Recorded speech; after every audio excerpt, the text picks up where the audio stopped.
Hello friends, welcome back to the my new video guys and my YouTube channel guys. Today friend we are going to talk about guys how can we add fingerprint lock in Realme phone. Friends, you want to add your fingerprint lock.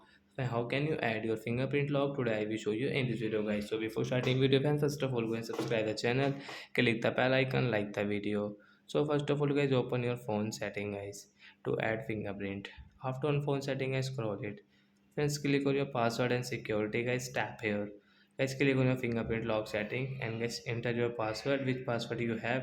Add a fingerprint guys, tap here and which finger guys you want to add. So example guys, I want to add this finger, so I will click on guys sensor touch and remove a different move.